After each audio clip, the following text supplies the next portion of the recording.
Les extraordinaires, j'espère que vous allez bien. J'espère que vous allez bien depuis ce challenge. C'est un petit peu sombre ici, mais c'est pas grave. J'espère que vous allez bien depuis ce challenge, que vous n'avez pas été trop, je dirais, maltraité, que vous vous en êtes remis, que vous êtes passé à l'action. J'en ai eu beaucoup d'entre vous. Je vois que vous avez vraiment, enfin, vous êtes passé à l'action, que vous avez franchi le pas. Il y en a plein qui nous ont rejoints dans les différents programmes des extraordinaires. Donc, bravo à vous. Hello Olivier, hello Dani. Les autres que je ne vois pas, n'oubliez pas que vous pouvez, c'est pas ça. Cliquez sur streamyard.com/Facebook pour qu'on puisse voir vos commentaires. Ce soir, on va parler d'un sujet. Un sujet qui est pour moi super important. On va parler des peurs. On va parler des peurs, mais pas de n'importe quelle peur. La peur de la réussite et la peur de l'échec. D'ailleurs, je sais souvent que on a des personnes qui nous disent, en même temps, hop, de la réussite, peur de l'échec. On a beaucoup de personnes qui nous disent, Can, je sens que j'ai envie d'y aller, mais j'ai peur. Je sens que j'ai envie de franchir le pas, mais j'ai peur.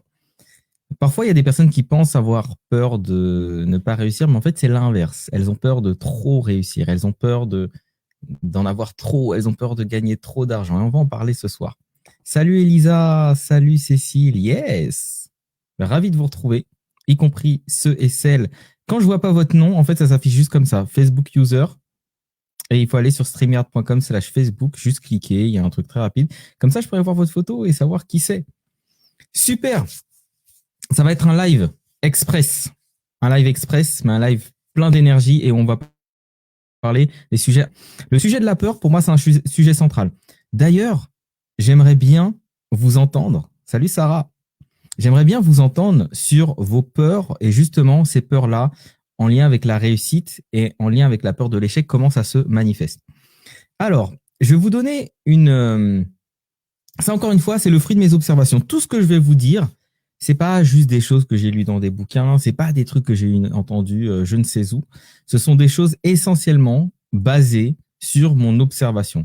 Je pense que vous commencez à me connaître et vous savez que je ne suis pas pour les dogmes, je ne suis pas pour la pensée toute faite, pour la pensée unique. Et je privilégie aussi les expériences.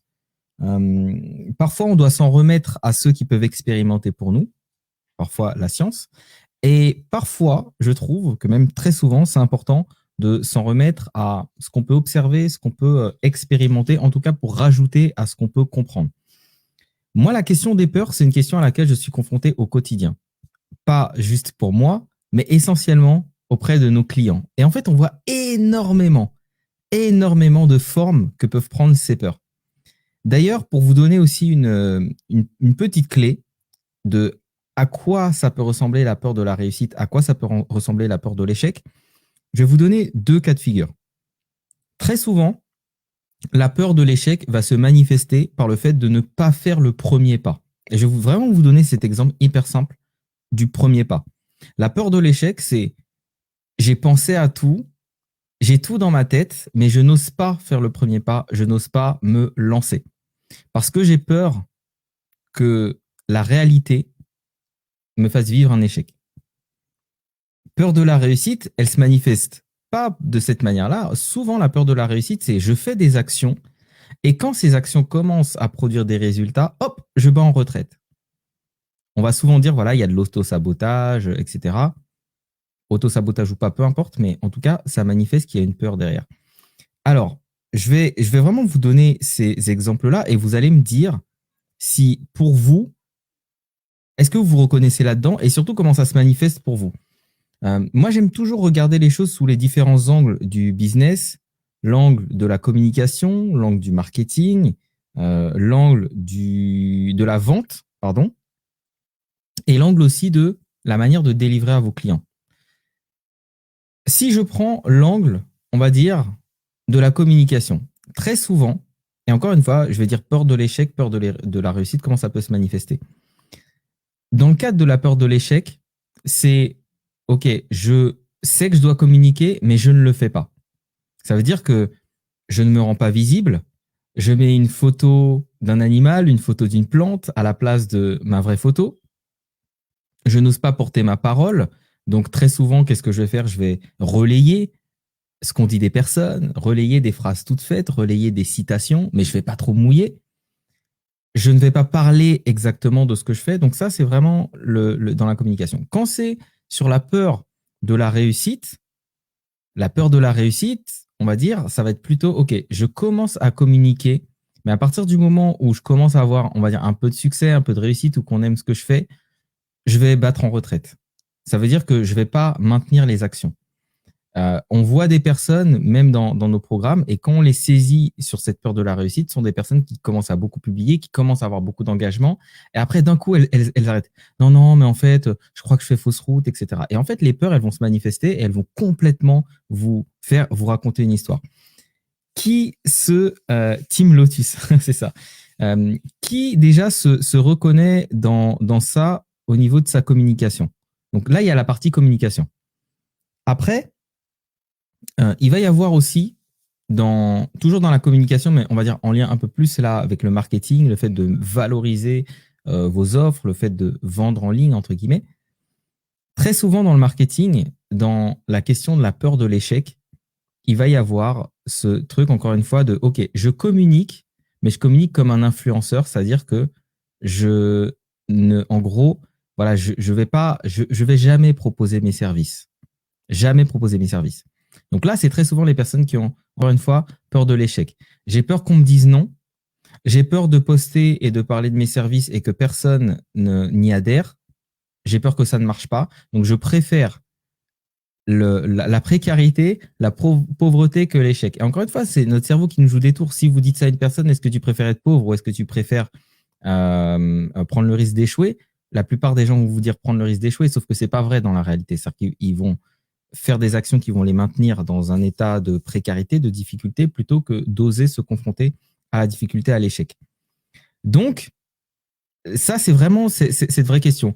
Dans votre marketing, si vous avez la peur de la réussite, ce qui va souvent se produire, c'est que vous allez commencer à communiquer, vous communiquez sur vos offres, mais ensuite, quand les personnes commencent à dire « Ah, tiens, je serais intéressé », bah, vous ne donnez pas suite. Et d'ailleurs, j'ai même eu des personnes qui m'ont dit pire que ça, c'est « Bah oui, il y a des gens qui sont intéressés, ils sont venus me parler en privé, mais je ne leur ai pas répondu. » Donc là, on est quand même à un certain degré parce que vous avez fait énormément d'efforts pour pouvoir vendre et au moment où vous arrivez, où on risque de, bah voilà, tout simplement d'acheter chez vous, bah vous ne le faites pas. Ça, c'est pour le marketing. Après, il peut y avoir pour la vente. Donc, pour la vente, carrément, encore une fois, des personnes qui disent bah moi, j'ai plein de personnes au téléphone, mais je leur propose pas mes services. D'accord, mais qu'est-ce que tu as fait au téléphone en fait? Bah, on a parlé, d'accord. Et tu leur as proposé tes services? Non, j'ai pas osé. Voilà. Peur de l'échec. La peur de la réussite, à ce moment-là, c'est OK, j'ai proposé mes services. Peut-être que la personne a dit oui, mais je ne lui ai pas envoyé de mail de confirmation. Peut-être que la personne a dit oui, et puis au final, c'est moi qui ai tardé et je ne l'ai pas fait. Et bah, au final, oui, et la personne m'a relancé. Peut-être qu'on m'a recommandé quelqu'un. La personne m'envoie un mail et me dit voilà, j'aimerais bien travailler avec toi. Et au final, je ne donne pas suite. Donc tout ça, et encore une fois, ça c'est de l'observation, c'est-à-dire observer chez nos clients à différents niveaux. Hein. C'est au tout début de leur parcours, parfois en plein milieu de leur parcours, il y a des choses comme ça qui vont se produire. Olivier qui dit non mais moi je préfère qu'on vienne vers moi, hein, c'est plus aligné. Ouais, exactement. Ça, c'est encore une fois alors pour le coup, là, mais clairement, une grosse peur des personnes qui communiquent, mais qui n'osent pas aller vers les autres et qui disent ah non, mais je préfère effectivement qu'on vienne vers moi. Je préfère qu'on vienne vers moi. Moi, je suis plutôt du genre à attirer les personnes et je préfère que les personnes viennent vers moi. Mais de quoi tu as peur en fait? De quoi tu as peur en allant vers l'autre? De quoi tu as peur en allant proposer tes services à quelqu'un qui en a besoin? Ça, ces peurs-là, elles sont tangibles. C'est pas juste une vue de l'esprit, ce sont des peurs qui sont tangibles. Alors, Elisa qui nous dit « J'ai déjà fait ça et j'ai réalisé que c'est quand je vis pas avec ce que je fais. Par exemple, quand je vendais mes services event. Exactement, mais de toutes les façons, on va en parler. On va en parler des causes. Tu vois, je prends des notes aussi, parce que le live, il est fait pour vous et avec vous. Et effectivement, ça, on va en parler. Donc, déjà, parmi vous, qui se reconnaît dans une des choses dont j'ai parlé? Et là, je pourrais parler d'autres choses aussi. C'est sur l'aspect même livraison. Vous délivrez à quelqu'un, vous délivrez à un client. Le client est hyper satisfait et il repart. Et en fait, vous ne lui avez pas proposé de continuer. Vous ne lui avez pas proposé une suite. Et en gros, voilà, vous avez encore peur, là, cette fois-ci, de pouvoir réussir plus. Qui se reconnaît dedans et qui observe qu'il ou a déjà fait ce type d'action, je dirais d'erreur, en lien avec les peurs. La peur de réussir, la peur de l'échec, la peur d'avoir plus, la peur peut-être que ça ne fonctionne pas. Team attraction, pas d'action. Yes. Sarah qui nous dit la com influenceur, c'était moi avec mon passif de blogueuse. Ouais. Donc, mais c'est fini. Yes. Et toi, tu as pris aussi l'action, tu es passé à l'action pendant le challenge justement pour pouvoir, tu as eu cette prise de conscience encore plus et justement, tu es passé à l'action en te disant voilà, je vais oser proposer mes services. En fait, dites-vous une chose, c'est que tant que vous ne proposerez pas vos services, les personnes ne sauront pas que vous avez quelque chose à proposer. Et proposer vos services, c'est accepter, c'est pas, votre niveau de réussite ne sera pas indexé sur votre capacité à accueillir juste les oui. Tout le monde peut accueillir des oui. Et ça, je le dis souvent en coaching. Tout le monde peut accueillir des oui. Des clients qui vous disent oui. Tout le monde peut accueillir des oui. C'est aussi votre capacité à encaisser les non. Et là, effectivement, c'est là où on peut avoir des peurs. Maintenant, de quoi on parle? Alors, Valérie qui dit « Je n'ose pas proposer d'autres accompagnements à des clients car peur de ne pas réussir à les aider, donc je me cache. » Ouais, ça c'est très bien. Ça, typiquement, ça touche aussi... ça peut toucher à la peur de l'échec, mais ça peut toucher à une forme de syndrome de l'imposteur. Et en fait, moi, quand je lis ça, j'aimerais dire « Ok, donc aujourd'hui, comment dire, tu as peur de ne pas réussir à les aider, mais comment tu sais que tu pourras les aider si tu n'enclenches pas l'action qui peut les aider? En fait, il n'y a que dans l'action qu'on sait.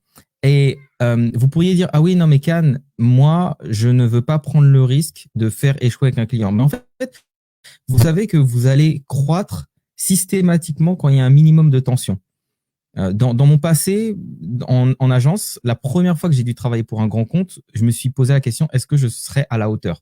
Mais je n'ai pas laissé ça m'arrêter. C'est-à-dire que clairement, il y a des choses sur lesquelles je n'étais pas à la hauteur, mais cette envie de ne pas décevoir m'a poussé à grandir, m'a poussé à investir, notamment dans du matériel, dans des serveurs, dans des collaborateurs, etc. Et ça m'a permis de grandir. Donc, la fois suivante, quand je suis allé aborder quelqu'un, ben, j'avais des cordes en plus à mon arc. Et c'est vraiment comme ça que j'ai pu gravir les échelons et après être appelé par des très, très, très grandes marques parce que justement, j'avais la capacité à délivrer pour ces marques qui sont extrêmement exigeantes. Peur de la réussite, ok. Ok, alors sur ma communication, j'ai un nouveau produit et plein d'appels dans ce sens. Au départ, je me suis dit, je vais demander au community manager de modifier. Et puis après, la peur, je me suis dit, on fonce. Yes! Et je vais encore plus investir dans la com pour en avoir plus. Génial. Génial. Ok, donc tu dis que tu as été dans la peur de la réussite parfois. Ok. Maintenant, parlons des peurs très concrètement. En fait, si on parle de la peur je vais me focaliser pendant quelques minutes sur la peur de l'échec. Vous pouvez avoir peur de l'échec pour plusieurs raisons. La première, c'est que vous avez ce qu'on appelle un driver du soi parfait. Alors, beaucoup, et encore une fois, je ne vais pas faire de généralité parce qu'on a essentiellement des femmes comme clientes, donc c'est facile pour moi de dire, tiens, ça touche beaucoup les femmes. Mais il y a quand même une injonction sociale pour les femmes d'être irréprochables, d'être parfaites à certains niveaux. Ça commence à différents niveaux. Ça commence par l'image dans les magazines qui sont... Bon, maintenant, il y a quand même des efforts qui sont faits, justement, d'avoir des photos qui sont moins retouchées. Donc, le fait d'avoir que des images qui sont retouchées, le fait d'avoir des icônes féminines, on va dire, qui ont ces injonctions à la perfection et qui y répondent, en fait, ça donne une image. Et puis le fait qu'on soit dans une société aussi assez patriarcale, donc qui va imposer des codes aussi aux femmes, tout ça, ça crée je dirais, une injonction à la perfection. Et cette injonction à la perfection, quand elle est, je dirais, infusée depuis l'enfance, vous avez l'impression que vous devez être parfait ou parfaite pour pouvoir avoir déjà ne serait-ce que l'amour de vos parents. Et en fait, cette injonction à la perfection, c'est pas forcément, vos parents, ils vous ont pas dit texto, il faut que tu sois parfait, mon chéri, il faut que tu sois parfaite, ma chérie. C'est pas comme ça que ça se passe réellement. C'est qu'en fait, dans leurs actions ou dans leur manière d'appréhender ce que vous faites, c'est jamais assez. Ah, c'est bien, mais tu as eu une bonne note, mais tu aurais pu faire mieux. Ah, mais tu sais, tu as beaucoup de capacités, beaucoup de potentiel. Et en fait, c'est jamais assez bien. Et ça, c'est le pire cadeau qu'on puisse faire à un enfant. Pourquoi? Parce qu'en fait, il ne va jamais se sentir assez. Et en fait, il n'y a rien qui atteint la perfection. Donc, quand vous évoluez avec ce schéma, du coup, c'est tellement dangereux d'aller dans une zone où vous n'allez pas être aimé, parce qu'encore une fois, quand on a fait ça en tant qu'enfant, on va vouloir la base. Donc, c'est être nourri et être aimé. Voilà. Donc, être nourri, être aimé, c'est ce qui va nous permettre de survivre. Si on n'est pas aimé par nos parents, ils pourraient très bien nous abandonner en plein milieu de la forêt, et puis du coup, on survivrait pas. Donc, on a ce besoin d'être aimé, et on a ce besoin qu'il y a toujours au besoin de survie. Hein, j'en parle souvent, ça, de besoin de survie. Et ce besoin d'être aimé va faire qu'on va se calquer sur les attentes alors c'est encore une fois, nos parents n'ont pas forcément ces attentes, mais nous, dans notre regard d'enfant, on pense qu'il y a ces attentes-là. Donc, quand on est sur ces attentes-là, de la perfection, on va rentrer dans un mode de fonctionnement qui va justement, c'est-à-dire que quand vous avez grandi, vous pourriez vous dire oui, mais maintenant je suis majeur et vacciné. Mais une fois que vous avez grandi, ces injonctions, elles restent dans votre tête. Et ce qu'on va appeler alors autant il y a l'enfant intérieur, mais il y a aussi le parent intérieur. Votre parent intérieur peut se transformer en petite voix. Souvent, la petite voix que vous entendez, c'est pas nécessairement la vôtre. C'est la voix d'un parent. La voix d'un parent qui dit « ce n'est pas assez ». Ce n'est pas assez bien. Ah, c'est bien mon fils, mais ça aurait pu être mieux. Il est pas mal ton dessin, mais tu aurais pu faire ça, etc., etc. Donc, quand vous avez cette injonction à la perfection, ce qui va se passer, c'est que vous allez d'abord vous juger. Et vous allez tellement vous juger que, avant même de faire une action, ce jugement va se mettre au travers de votre chemin, et c'est oui, mais ça ne sera pas assez bien. Après, ce soit parfait, il vous donne aussi une vision très idéalisée des choses. Et quand je dis une vision idéalisée, c'est que tout ce à quoi vous allez penser sera toujours largement mieux que ce que vous allez réaliser. Et le fait d'anticiper cette déception et de ne pas voir cette déception réalisée, ça vous empêche de passer à l'action. Et donc, vous allez rester bloqué dans vos peurs de l'échec, pour justement, voilà, ce sera pas assez bien, ça va pas marcher, donc vous allez vous caler là-dessus. Alors, je regarde les commentaires en même temps. Dany qui dit voilà, ça on va en parler. J'ai eu un appel, mais il m'a démoli et j'hésite à reparler de mes services. Donc ça, parfois, la peur de l'échec, elle peut être aussi due à une expérience. Alors, je pourrais dire à la limite presque traumatique. En tout cas, ça a été vécu comme peut-être un petit trauma. Cet échec, ça peut être... Imaginez que vous avez eu un échec scolaire et que cet échec vous a fait vivre de la honte. Quand vous allez évoluer, cette émotion ou l'histoire que vous vous racontez autour de cette émotion ou autour de cet événement, parce qu'il y a d'abord l'événement et puis après il y a l'émotion que vous mettez dessus, vous allez mettre une attache émotionnelle, et cette attache émotionnelle, ce sera un petit peu comme votre talon d'Achille. C'est-à-dire que cette attache émotionnelle, elle sera tellement forte que vous n'avez pas envie de revivre ça. Dans l'absolu, il n'y a rien qui ne dit que vous allez revivre cette expérience, mais cette expérience est là.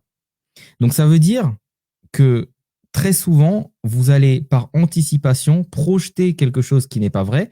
D'ailleurs, en anglais, souvent on dit fear, F-E-A-R, ça veut dire false, F-E-A-R, voilà. C'est false event appearing real. Ça veut dire un faux événement qui a l'air réel. Et la peur, elle n'existe nulle part d'autre que dans votre corps et que dans votre tête. Donc ces peurs-là, elles existent. Mais cette peur-là, ce n'est qu'un signal. Ça veut dire, s'il y a un signal et qu'on l'observe, que veut dire ce signal? À partir du moment où la peur, c'est une réaction physique, physiologique, on va dire chimique aussi, puisque après, ça C'est vos glandes qui vont produire, sécréter différentes choses. Ça peut être des hormones, ça peut être des neurotransmetteurs, etc.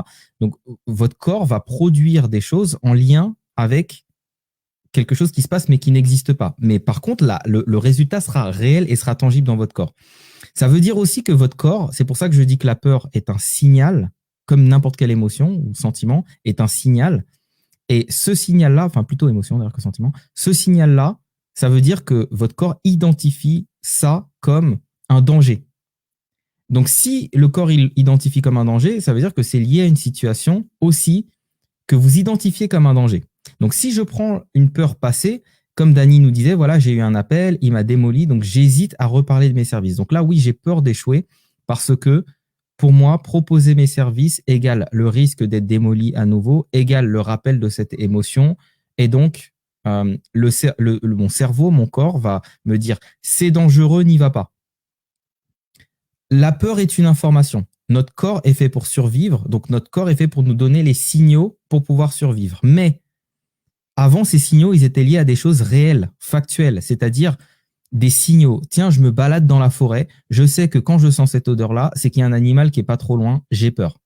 Je sais que quand je vois des traces de pas au sol, j'ai peur. Je sens que quand j'entends, ça va être en lien avec nos sens, avec de l'information. Et donc notre corps nous produit ce qui est nécessaire pour survivre.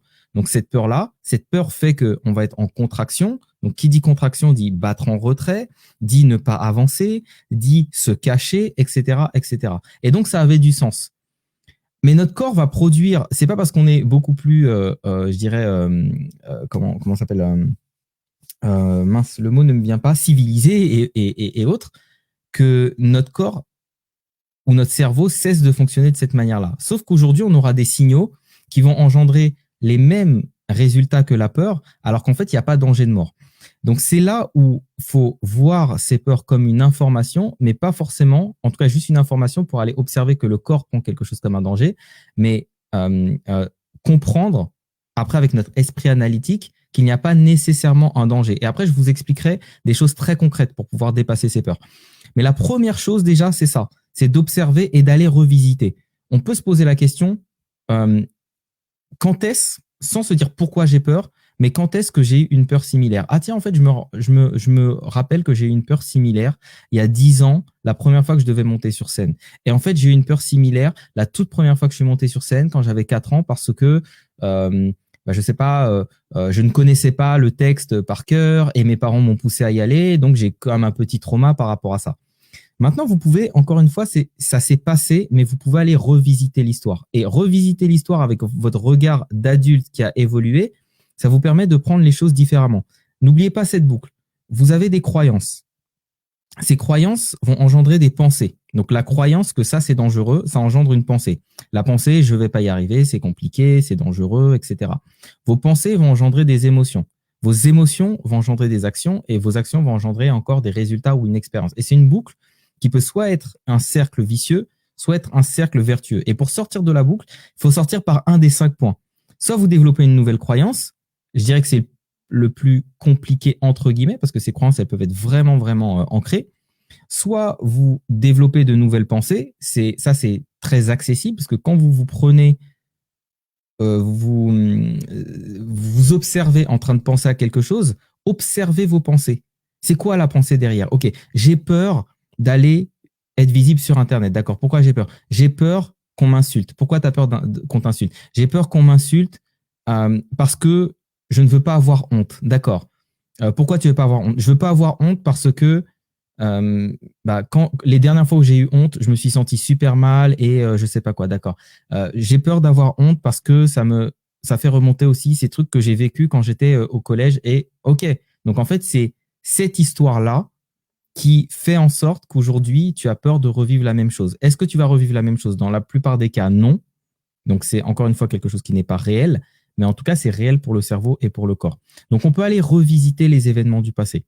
On peut aller revisiter avec son regard d'aujourd'hui en disant, voilà, par le passé, j'ai eu peur pour telle raison. J'étais peut-être pas assez équipé, je ne connaissais pas ça, etc. Et observer la réalité. Aujourd'hui, je sais gérer.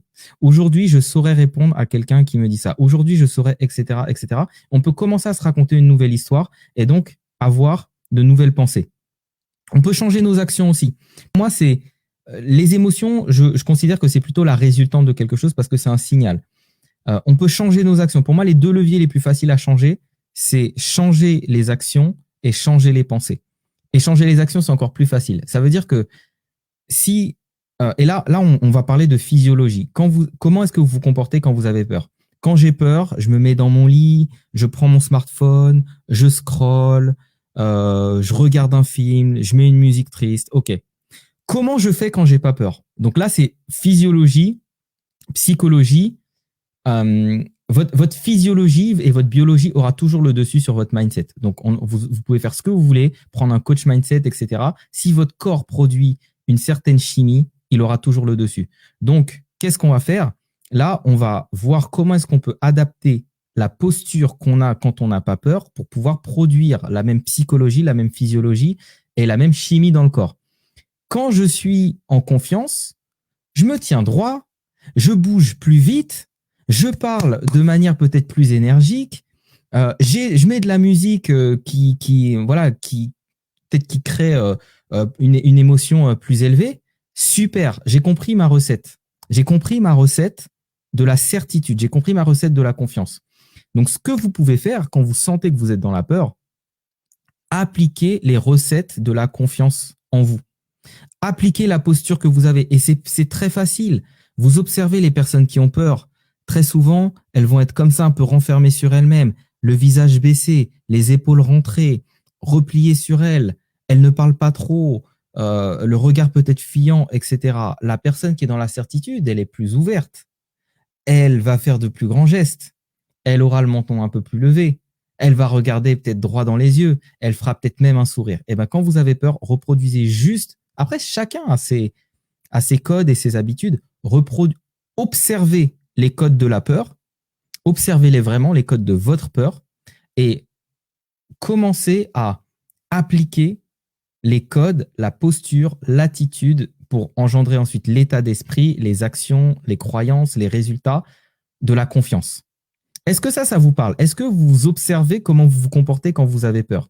Qu'est-ce que vous faites quand vous avez peur? Peut-être que vous allez procrastiner sur les réseaux. Peut-être que quand vous avez peur, vous allez regarder toutes les personnes qui, soi-disant, vous inspirent, mais vont encore plus vous montrer que vous n'êtes pas à la hauteur. Et parfois, on prend le bâton pour se taper encore plus, pour se dire, bah, tu as raison d'avoir peur parce que tu n'es pas à la hauteur. Regardez les habitudes malsaines que vous avez quand vous avez peur de quelque chose.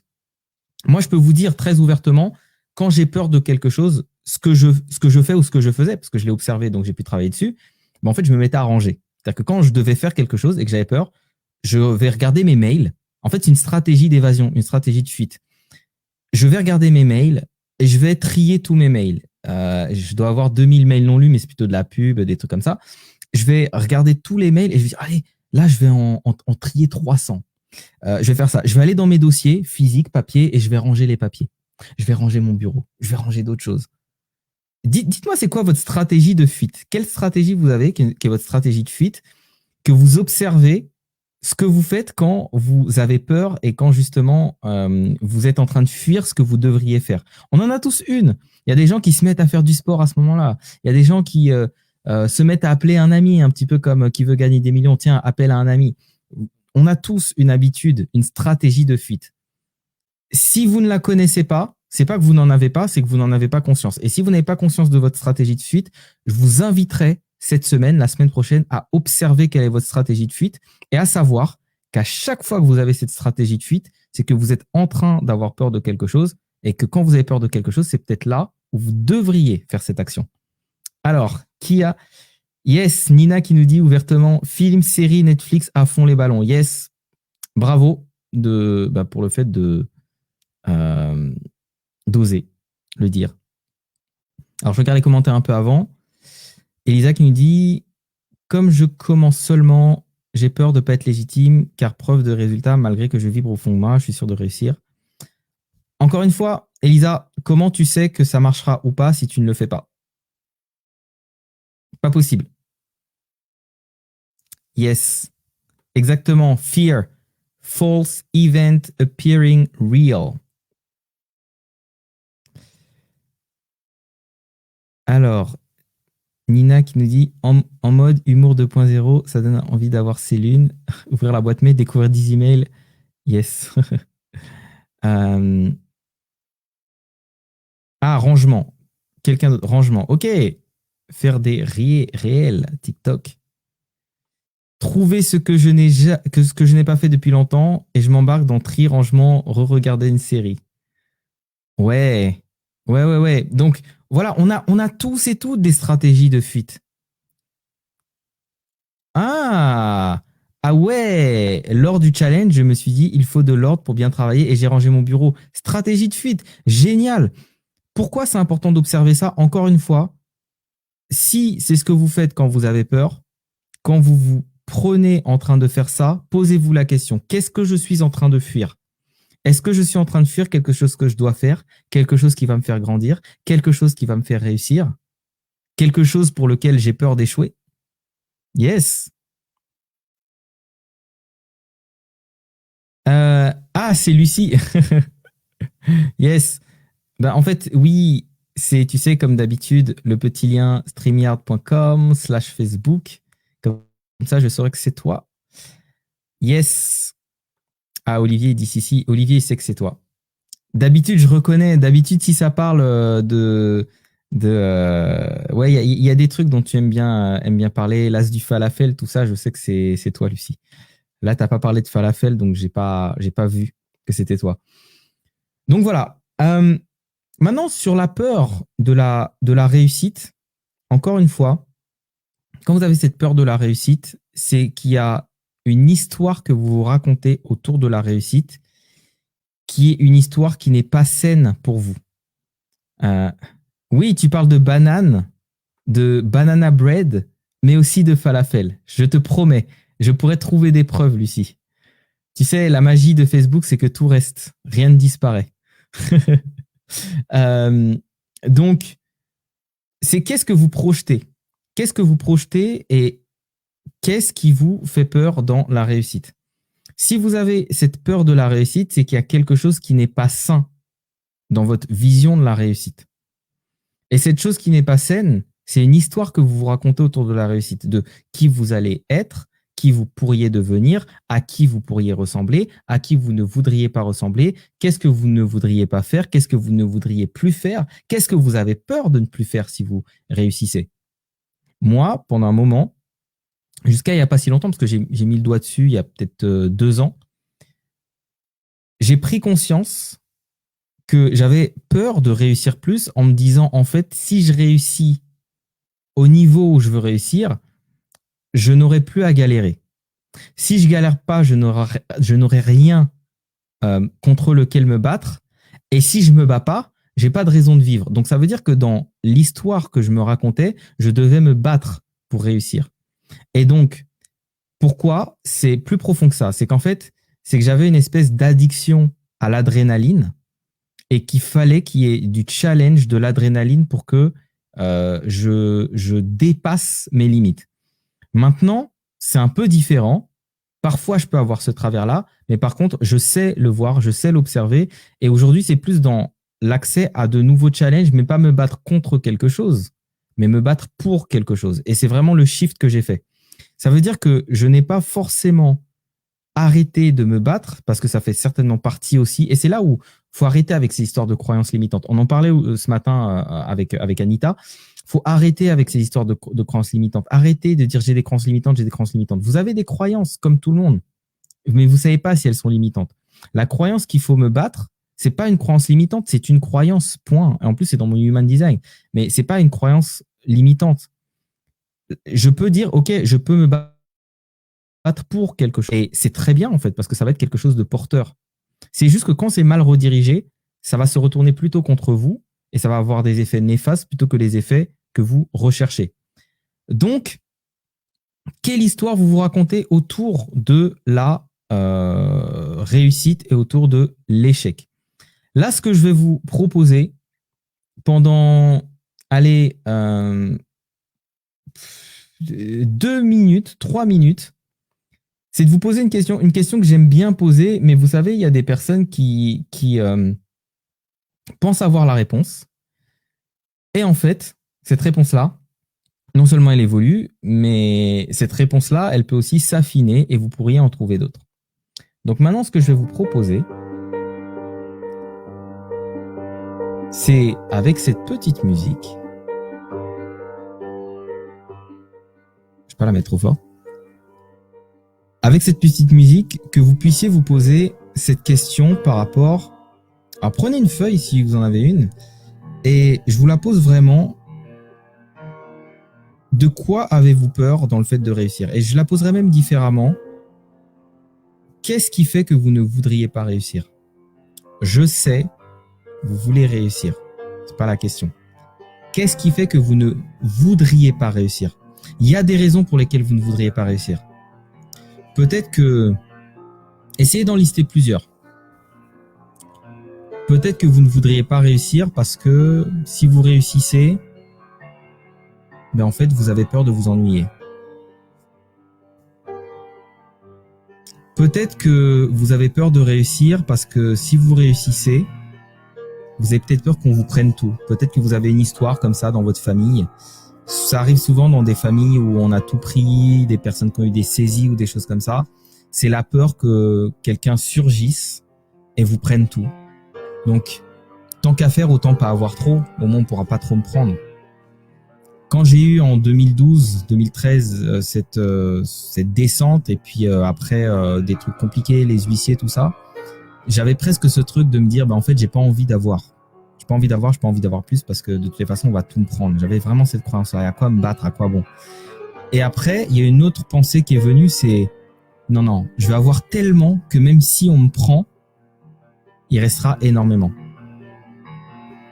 Parfois, c'est une peur liée aux impôts parce que vous avez évolué dans une famille où on vous a toujours dit l'État, c'est des voleurs, les impôts, on va tout nous prendre et donc vous avez peur de gagner trop d'argent, peur d'avoir trop d'impôts. Peut-être que vous avez des croyances par rapport à ce que c'est que d'être riche et que vous n'avez pas envie de leur ressembler. Parce qu'il y a du jugement autour de ça et que quand on juge les autres, c'est une part de soi qu'on juge et vous avez peut-être peur de ce que ça peut représenter, peur de qui vous pouvez devenir.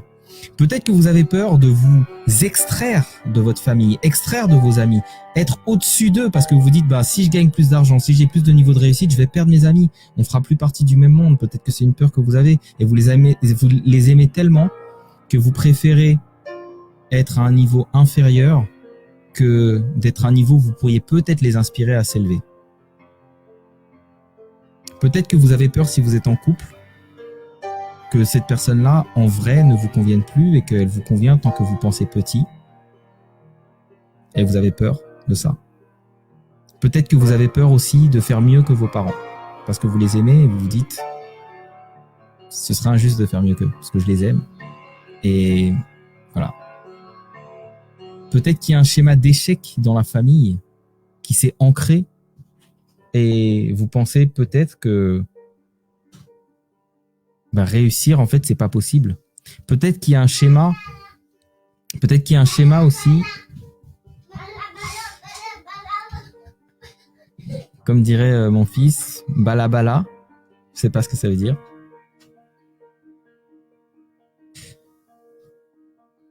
Est-ce que vous voyez un schéma? Est-ce qu'il y a quelque chose qui se dessine? Est-ce qu'il y a quelque chose qui émerge? Je vous dirais une chose.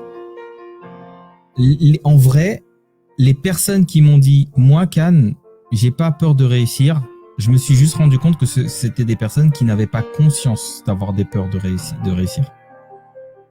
Elles les ont enfouies quelque part, à un certain niveau, mais elles n'en ont juste pas conscience.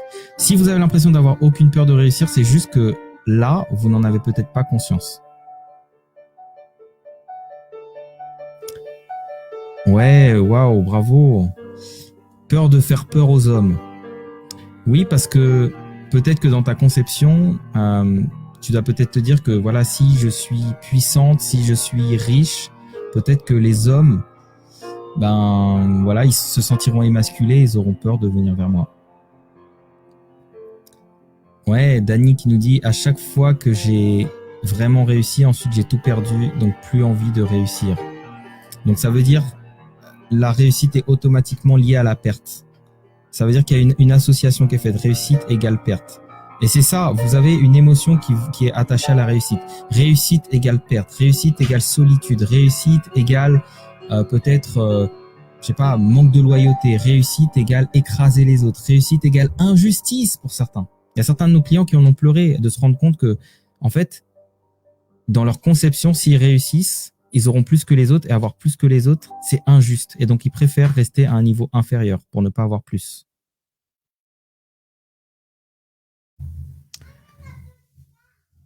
Ouais. Peur de dépasser mes parents en réussite personnelle et financière, peur de devenir égoïque, superficiel, perdre des amis, changer de niveau social, peur de ma puissance, peur d'être jalousé et d'être encore plus seul, devenir trop célèbre, peur d'être aimé pour ce que je possède et pas qui je suis. Plus j'en ai, plus je peux perdre. Ouais, si j'ai rien, je ne peux rien à perdre. Ouais. Je pense que c'est une peur de ma mère qu'elle m'a fait passer. Elle avait une haine envers les familles riches car le père de son amour d'enfance l'a éloigné dès en l'envoyant à la guerre. Waouh! Oui, oui, oui, tout ça. Waouh! Merci pour vos partages. Merci pour vos partages. Et je vais revenir sur certaines choses pour donner quelques clés. En fait, dites-vous que l'histoire que vous vous racontez autour de tout ce que vous avez dit là, elle est vraie et elle n'est pas vraie en même temps. Les deux réalités coexistent. La seule réalité qui va être porteuse, c'est celle qui va nourrir une vision beaucoup plus, je dirais, agréable. Je pense même pas en termes de positif ou négatif, mais une vision plus agréable. Là, il y a quelque chose de désagréable. Et vous voyez, en fait, c'est un peu le but de la peur. La peur de faire peur aux hommes. Eh bien, là, moi, ce que je répondrais, et là, je vais vous donner des clés plutôt pour vous inspirer, pour que vous puissiez peut-être vous raconter une autre histoire et que vous puissiez nourrir cette histoire. Et quand je dis nourrir cette histoire, très concrètement, la visualisation, c'est très, très fort. Pour dépasser les peurs, on peut aussi visualiser une situation qui est plus agréable, qui engendre des émotions positives, ça s'ancre dans le corps. Et quand on va repenser à ce qu'on doit faire qui avant était associé à une peur, ce sera associé à une émotion agréable. Donc, par exemple, faire peur aux hommes. Moi, ce que je dirais, c'est que tu peux te dire, en fait, le fait de réussir, je vais attirer des hommes de mon calibre. Et je ferai pas peur aux hommes parce que j'attirerai des hommes qui n'ont pas peur des femmes puissantes, qui n'ont pas peur des femmes riches, qui n'ont pas peur des femmes qui ont de la réussite. Et je serai dans une relation vertueuse. Je serai dans une relation où cet homme n'a pas peur de moi parce que je suis puissante, riche ou quoi que ce soit. Te nourrir cette histoire. Par rapport à ce que tu disais, Dany, à chaque fois que j'ai vraiment réussi, j'ai tout perdu.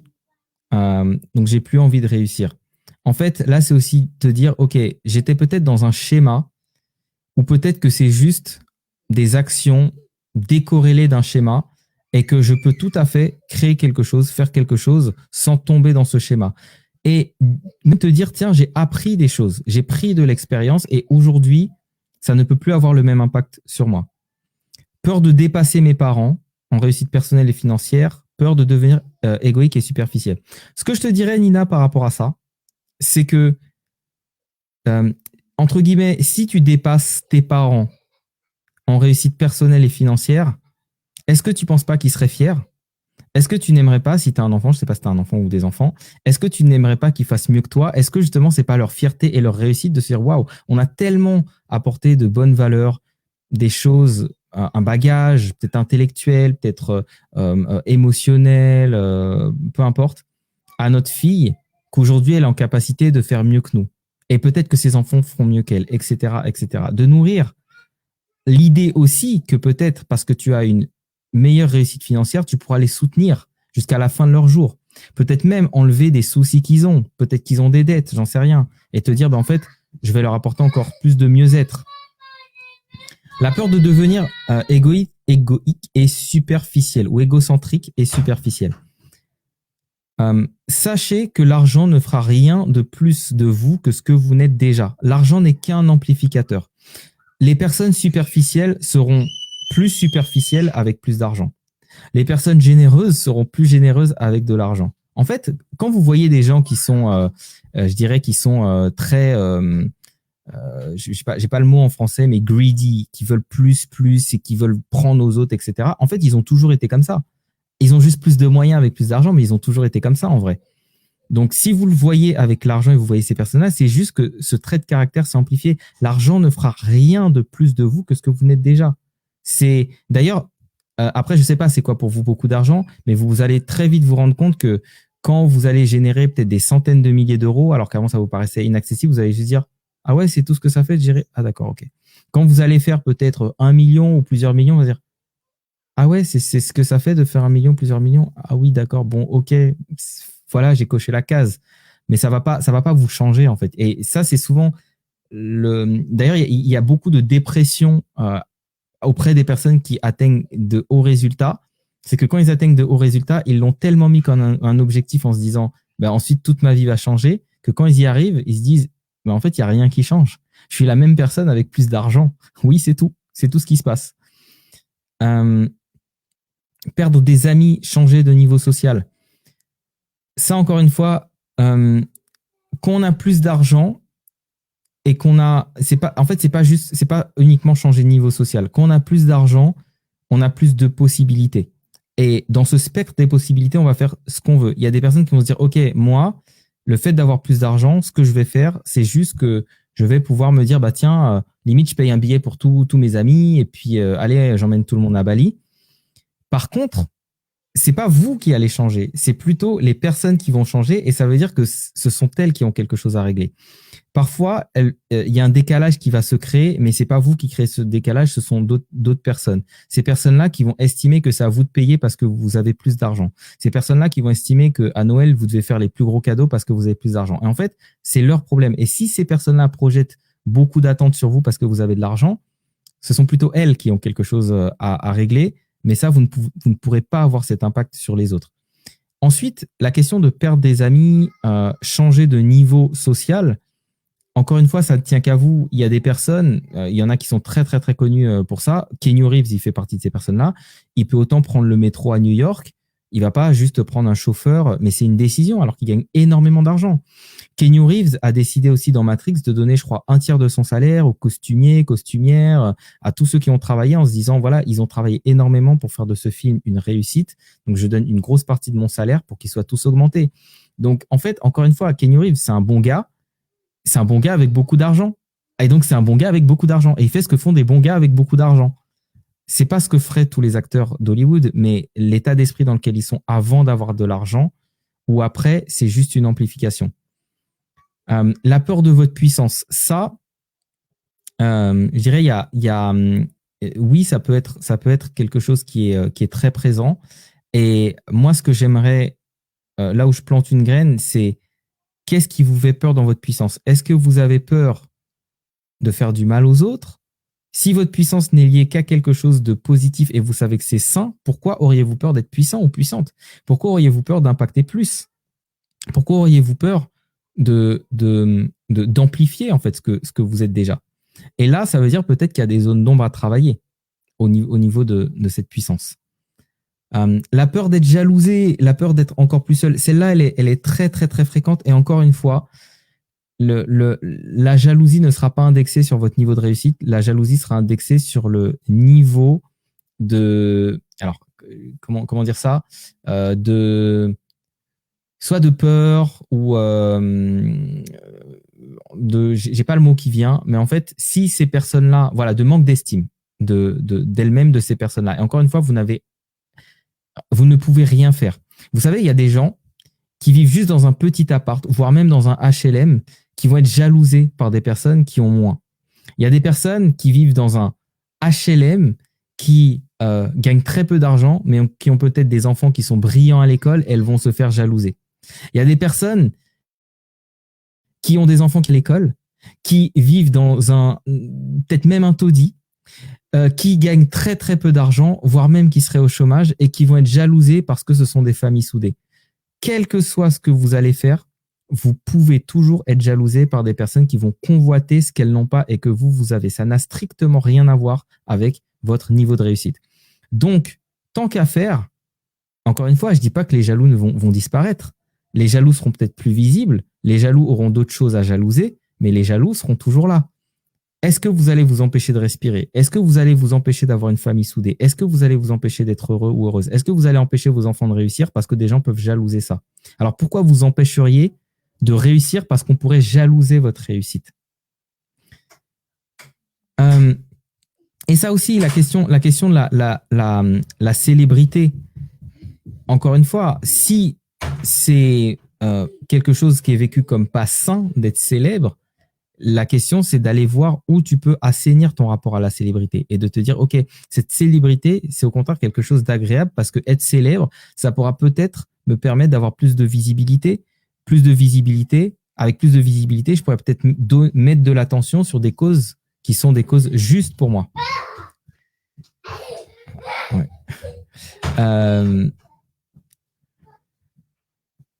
Yes.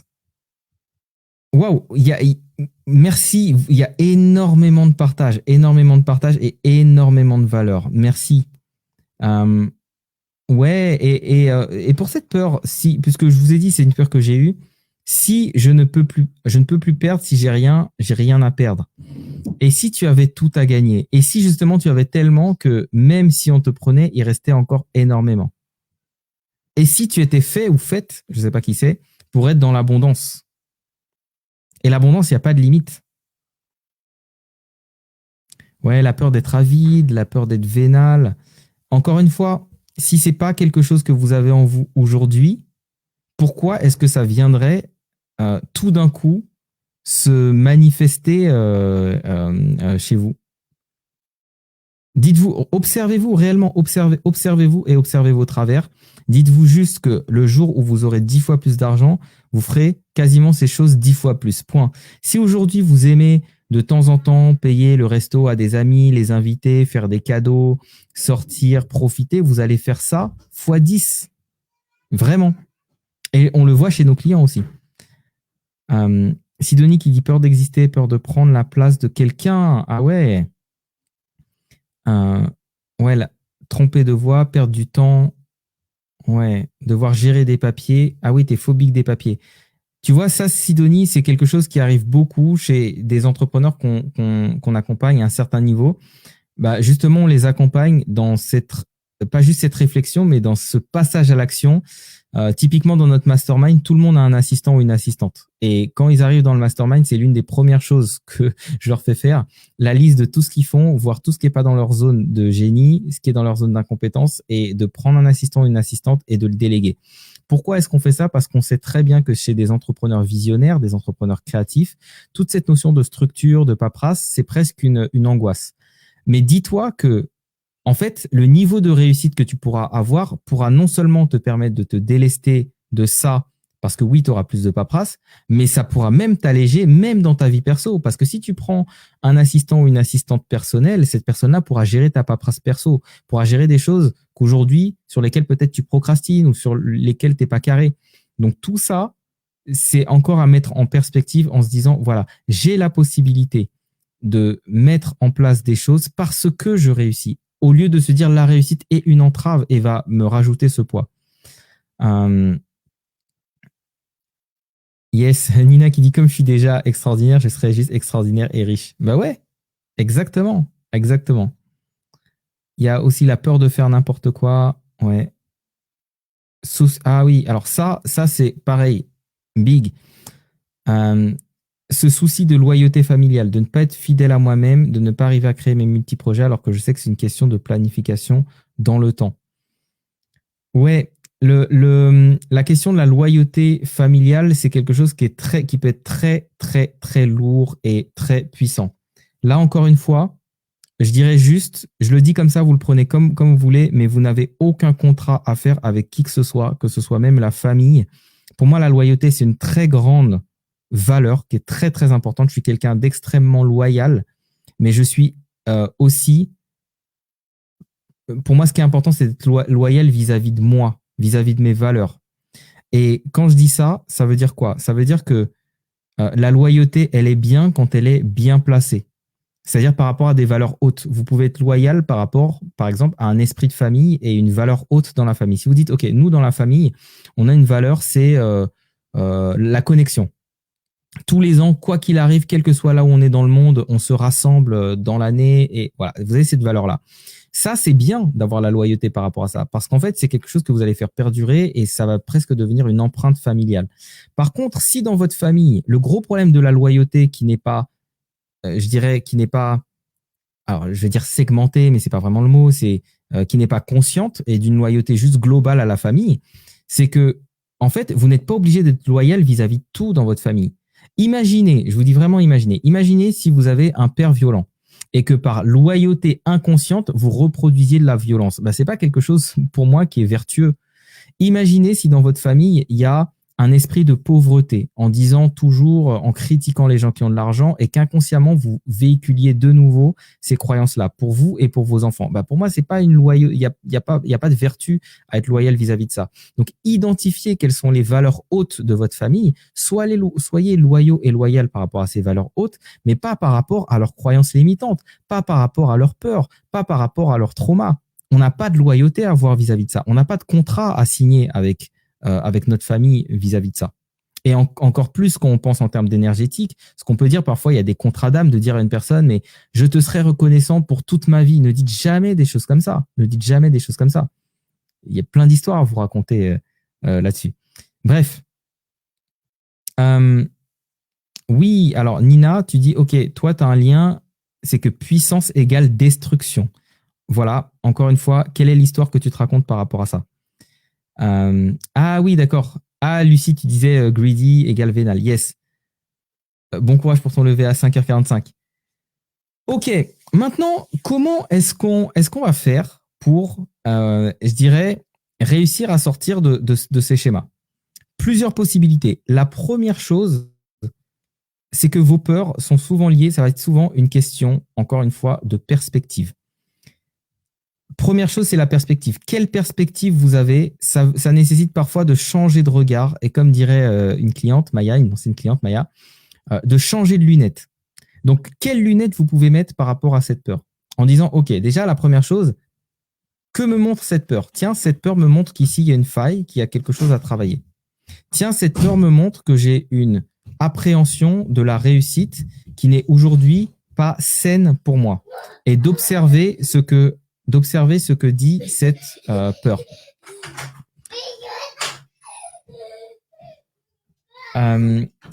Donc, d'observer ce que dit cette peur. Ça, c'est encore une fois quelque chose de fondamental. Après, changer de perspective, c'est quoi? C'est changer l'histoire. Même s'il le faut, vous prenez un papier, vous prenez un crayon et vous allez écrire, OK, c'est quoi l'histoire de ma peur? Et vous allez la raconter, la narrer. OK, j'ai peur de ça parce qu'il va se passer ça. Et revisiter cette histoire. Déjà, quand vous l'aurez écrit et quand vous allez la lire, très souvent, cette histoire, elle va vous paraître un peu absurde. Maintenant, observez et dites-vous quelle histoire j'aimerais raconter en conscience. Et commencez à vous raconter cette histoire en disant, si vous dites, OK, j'ai peur que peut-être d'écraser... Chérie, est-ce que tu peux... j'ai peur par exemple, d'écraser mes parents. J'ai peur que mes parents se sentent diminués par le fait que je réussis plus qu'eux, entre guillemets. Mais en fait, vous commencez à vous raconter l'histoire qui est plus bénéfique pour vous. Donc, cette histoire, ça va être, OK, si là, il y a une histoire de honte, comment je pourrais transformer la honte en fierté? Donc, vous commencez peut-être par le mot fierté. Quelle histoire je peux raconter autour de la fierté? Ah, la fierté, mes parents seraient fiers. OK. Donc, vous recréez cette histoire avec, OK, j'aimerais réussir et j'ai envie de réussir parce que ma réussite, c'est la fierté de mes parents. Parce que j'aurai la fierté de peut-être, alors si vous avez des parents qui ne sont pas encore à la retraite, j'aurai peut-être la fierté de pouvoir leur faire prendre une retraite anticipée. Parce que j'aurai la fierté de leur payer leur première maison. Parce que j'aurai la fierté d'éponger leurs dettes. Parce que j'aurai la fierté de blablabla, blablabla, blablabla. Et donc là, vous commencez à vous raconter une histoire. Vous allez voir que quand vous allez vous la raconter, vous allez commencer à avoir plus le sourire. C'est beaucoup plus agréable et tout d'un coup, ça vous donne une motivation. Et au lieu de passer de quelque chose qui est dans la contraction, vous allez être dans quelque chose qui est dans l'expansion. Et cette peur-là ne sera plus une peur, mais sera au contraire quelque chose de porteur. Donc, vous pouvez vous raconter une nouvelle histoire autour de cette peur. Ça, pour moi, c'est quelque chose qui est important. Ensuite, je parlais de la peur qui est un signal. Parfois, cette peur qui est un signal, elle vient nous montrer quelque chose. Et c'est Nina, je crois, qui disait, non, Elisa, pardon, qui disait que souvent, c'est quand c'est pas aligné. Bah, cette peur-là, elle peut aussi montrer à certains moments le fait que il y a peut-être, vous n'êtes peut-être pas au bon endroit, ou parfois c'est l'inverse. Vous avez peur parce que derrière, il y a quelque chose de bien mieux, de bien plus grand. Et c'est à vous de pouvoir identifier et de poser la conscience dessus. Parce que la peur n'est qu'une information. Ça peut être une peur qui est une peur, je dirais, légitime, qui vient vous protéger. De toutes les façons, une peur, c'est qu'elle pense toujours qu'elle va vous protéger de quelque chose. Soit elle vous protège de quelque chose de réel, soit elle vous soit elle vous protège de quelque chose de fictif autour duquel vous avez une pensée qui est plutôt négative, désagréable. Donc, allez regarder ce qu'il y a derrière. Maintenant, une autre manière de pouvoir dépasser la peur, c'est le temps. Vraiment le temps, le temps, le temps, le temps. Et quand je dis le temps, c'est quelque chose, quand vous avez peur de quelque chose, dites-vous juste fais-le maintenant. Fais-le maintenant. Fais-le maintenant. Fais-le maintenant. J'ai peur de ça, fais-le maintenant. J'ai peur de ça, fais-le maintenant. Réduisez le temps qui vous sépare de l'action qui vous fait peur. Pourquoi? Le carburant, vous avez vu comment ça fonctionne pour faire un feu. Pour faire un feu, vous savez ce qu'il faut? Il ne faut pas juste du bois. Vous pouvez juste mettre plein de bois et s'il y a trop de bois, le feu ne va pas prendre. Le feu, il prend avec de l'oxygène. Il prend vraiment avec de l'oxygène. Plus vous avez de l'oxygène, plus le feu peut vraiment prendre de manière exponentielle. Et c'est quoi l'oxygène de la peur? C'est le temps. C'est le principal carburant de la peur. Plus vous laissez du temps à la peur, plus cette peur va grandir. Donc, qu'est-ce qu'on fait? On lui laisse le moins de temps possible. La peur, elle commence. Vous imaginez, à chaque fois que vous lui laissez une seconde, elle gonfle les poumons. Elle gonfle, elle gonfle, elle gonfle, elle gonfle. Quand vous lui laissez trop de temps, c'est trop tard. Quand je faisais une époque, j'étais plus jeune, je faisais du breakdance, je faisais des acrobaties. Quand je me lançais pour faire une acrobatie, tout de suite, rien. Quand je me disais, allez, j'y vais, 1, 2, quand je commençais à compter, allez, 1, 2, non, je le faisais, allez, 1, 2, et plus je laissais du temps, plus j'avais peur. Et plus j'avais peur, plus je perdais mes moyens et plus j'avais de risques de me blesser. Donc c'était, vas-y, fais-le maintenant. Vas-y, fais-le maintenant, fais-le maintenant, fais-le maintenant, fais-le maintenant, fais-le maintenant. Quand vous avez peur, dites-vous juste fais-le maintenant. J'ai peur, j'y vais maintenant. J'ai peur, j'y vais maintenant. Le challenge qu'on a fait, c'était la première fois qu'on faisait un challenge comme ça. Est-ce que j'avais des peurs? Bien sûr que j'avais des peurs. Et parce que j'avais des peurs, j'y suis allé. J'ai peur d'y aller, allez, on y va. Et est-ce qu'on était prêt? On ne se sentait pas prêt, on y allait. Pourquoi? Parce qu'on a réduit le temps entre la peur de le faire et entre la peur de le faire et entre l'action. Et quand vous réduisez ce temps, vous ne laissez juste plus de place à la peur. La peur, elle a besoin de place, elle a besoin de temps, elle a besoin d'espace. Si vous ne lui laissez pas cet espace-là, elle n'existera pas. Et plus vous allez vous en rapprocher, j'aime bien donner l'image de la bougie. Imaginez si vous mettez une bougie derrière votre dos et que ça projette une ombre énorme sur le mur. Plus vous allez vous rapprocher du mur, plus l'ombre va diminuer jusqu'à ce qu'elle fasse votre taille, voire même qu'elle soit inférieure à vous. Rapprochez-vous de vos peurs. Allez les observer, regardez-les de près et vous allez voir à quel point elles sont fébriles. Mais si vous vous éloignez, si vous les regardez de loin, si vous les laissez du temps, elles vont être énormes, elles vont être gigantesques et vous n'allez pas y aller. J'ai eu des personnes qui me disent « Khan, ça fait 10 ans que j'ai mon projet. » 10 ans 10 ans 10 ans, c'est 3650 jours. 3650 jours, ça veut dire que un jour fois 3650 pendant lesquels la personne se dit presque tous les jours « J'ai peur, je le fais pas. J'ai peur, je le fais pas. » Et après, c'est presque impossible. La peur, elle est énorme. Elle est énorme. Moins vous allez laisser du temps à vos peurs, plus elles seront faciles à terrasser. Ensuite, qu'est-ce qu'on fait? Ouais, c'est ça, mon fils, il s'éclate. Prochaine stratégie, on fonce dans le tas et on fait un strike. Mais oui, parce que c'est la vertu de l'action, c'est la vertu du mouvement. Quand vous avez peur, en général, vous êtes dans une posture d'arrêt et en fait, c'est contraire à la vie. La vie, c'est le mouvement, la division des cellules, le mouvement des atomes, des molécules, des particules les plus petites aux plus grandes de l'univers, tout est en mouvement perpétuel, en expansion aussi. Si vous êtes vous dans une peur et que vous restez immobile, vous êtes contre nature. Et quand on est contre nature, ça risque pas de bien se passer. Ça risque pas de bien se passer. Si vous voulez que ça se passe bien, adoptez le fonctionnement qui est idéal dans la nature, c'est-à-dire le mouvement. Donc oui, se mettre en mouvement. Et c'est là où gamberger, ça suffit pas. C'est là où méditer, ça suffit pas. C'est là où juste attendre comme ça, en mode loi de l'attraction pour ceux qui n'ont pas compris, hein, ça ne marche pas. Parce que dans les lois de l'attraction, il y a aussi action et on passe à l'action. On est en mouvement. On supporte la vie pour que la vie nous supporte. On supporte des actions pour que l'univers nous supporte. On se met en mouvement. Et ensuite, pour dépasser ces peurs de l'échec, ces peurs de la réussite, qu'est-ce qu'on va faire? On va muscler le muscle de l'échec. Parce que des échecs, vous en aurez. Et si vous n'êtes pas musclé vis-à-vis de vos échecs, le moindre échec vous paraîtra comme un assommoir. Je cultive la culture de l'échec ou plutôt de l'essai. Qu'est-ce qu'on fait? Dans nos programmes, dans nos accompagnements, on a une manière de fonctionner où on va chercher l'échec constamment et on va chercher la réussite constamment dans un processus vertueux. Je mets en place des actions imparfaites, je les teste, je mesure, j'améliore, je mets en place de nouvelles choses. Je teste, je mesure, j'améliore. Ça veut dire quoi? Si je teste et ça n'a pas fonctionné, j'ai accumulé un petit échec, puis un deuxième, puis un troisième, puis un quatrième. Et ensuite, vous allez avoir le cuir tanné. Ça veut dire quoi, un échec? C'est pas des gros échecs. Imaginez si vous deviez vendre un accompagnement et vous vous dites « Ah ouais, moi je vais essayer, j'ai eu un appel téléphonique, la personne a dit non, ah j'ai peur, je veux plus trop le proposer. » Ok, donc là en fait, vous n'avez pas eu cette culture de l'échec, vous n'avez pas musclé votre muscle de l'échec. Mais imaginez si ce que vous faites c'est « Allez, je vais faire 10 appels. Premier appel, ça marche pas. Mais vous avez appris quelque chose. Ah, j'ai pas su proposer mon tarif.